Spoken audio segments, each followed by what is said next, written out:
Musim baru, tantangan baru, dan wajah baru bagi kebanggaan publik Samarinda.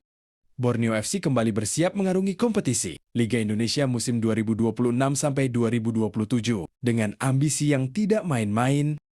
Setelah performa impresif di musim sebelumnya, tim berjuluk Pesut Etam kini dihadapkan pada jadwal super padat. Tak hanya persaingan sengit Liga Domestik, tapi juga turnamen antar klub Asia, FC Challenge League, serta ajang piala lainnya. Namun di balik optimisme itu, Borneo FC harus melalui perombakan besar dalam skuad.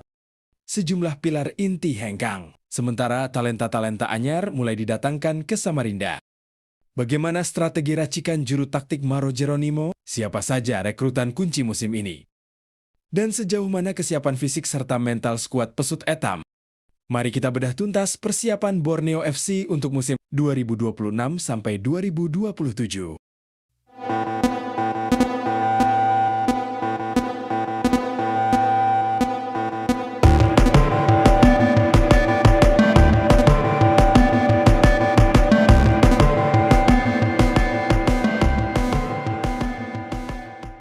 Langkah awal dalam menatap musim 2026-2027 ditandai dengan bongkar pasang skuad yang cukup radikal.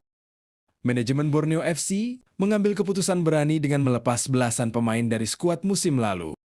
Dua kehilangan paling mencolok adalah di pos penjaga gawang utama, Nadeo Argawinata, serta penyerang tajam Mariano Peralta yang memilih babak baru dalam karier mereka.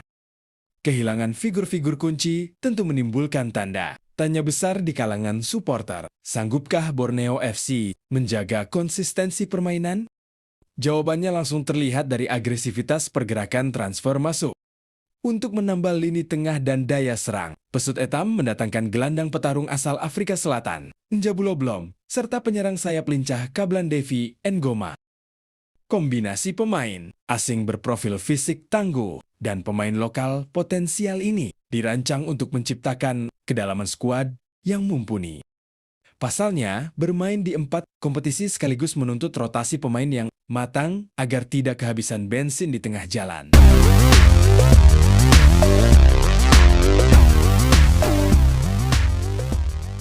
Di kursi kepelatihan, Mauro Jeronimo membawa pendekatan sepak bola modern yang menitik beratkan pada transisi, kilat, dan high pressing. Mauro dikenal sebagai pelatih yang menuntut disiplin taktik tinggi, serta kebugaran prima dari setiap pemainnya.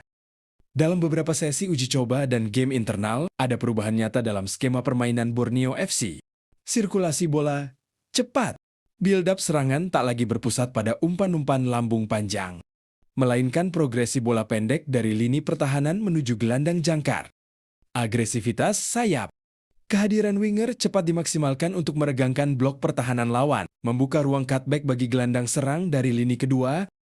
Organisasi pertahanan kolektif, saat kehilangan bola, pertahanan pertama dimulai langsung dari garis serang terdepan untuk merebut kembali momentum penguasaan bola.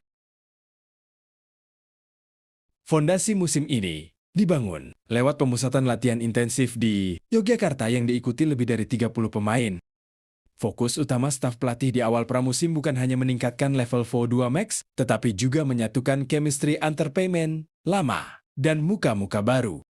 Rangkaian uji coba pramusim menjadi laboratorium taktik bagi tim pelatih, menghadapi lawan-lawan dengan karakteristik berbeda memberi gambaran nyata mengenai celah yang masih harus ditambal. Di sektor pertahanan, transisi bertahan saat lawan melancarkan serangan balik musuh membutuhkan koordinasi yang lebih matang. Ini sebagai efektivitas konversi yang matang di depan gawang menjadi pekerjaan rumah. Dan yang terus dijalankan jelang laga pembuka kompetisi. Kendati demikian, mentalitas bertarung para pemain terlihat semakin solid dari laga ke laga. Musim 2026-2027 akan menjadi panggung pembuktian kapasitas Borneo FC di level tertinggi. Di pentas domestik, persaingan memperebutkan takhta juara dipastikan semakin ketat dengan rival-rival kuat yang juga memperkuat amunisi mereka. Sementara itu di level kontinental, Borneo FC akan bertindak sebagai tuan rumah fase grup AFC Challenge League. Tampil di hadapan publik sendiri di Samarinda adalah modal krusial, namun sekaligus membawa tekanan ekspektasi yang besar. Manajemen dan supporter menaruh harapan tinggi agar Pesut Etam tidak hanya sekadar numpang lewat, tetapi mampu melangkah jauh hingga ke fase gugur Asia. Kedisiplinan menjaga kebugaran, manajemen rotasi yang cerdas, dan minimnya badai cedera akan menjadi kunci utama keberhasilan Borneo FC melakoni jadwal padat ini. Segala persiapan telah dimatangkan, keringat telah dicurahkan selama pramusim, dan kini saatnya Pesut Etam membuktikan tajinya di atas lapangan hijau. Ambisi besar telah dicanangkan untuk membawa pulang trofi ke Samarinda. Bagaimana menurut kalian, Pusamania dan pencinta sepak bola nasional? Sejauh mana Borneo FC Samarinda akan melangkah di musim 2026-2027 ini? Apakah komposisi skuad saat ini sudah cukup kuat untuk merebut gelar juara? Tuliskan analisis dan prediksi kalian di kolom komentar di bawah. Jangan lupa tekan tombol like, share, dan subscribe agar tidak ketinggalan update seputar sepak bola Indonesia. Terima kasih sudah menonton dan sampai jumpa di video berikutnya. I don't ever slow up, no I don't take shit. I got no love for the fakeness. If you wanna play tough and wanna hate this, I'll always show up. I don't ever slow up, no I don't take shit. I got no love for the fakeness. If you wanna play tough and wanna hate this, I'll always show up and make a statement. I don't ever slow up, no I don't take shit. I got no love for the fakeness. If you wanna play tough and wanna hate this, I'll always show up and make a statement. Everything I do so instinctive and so passionate. Every word I move so descriptive like an adjective.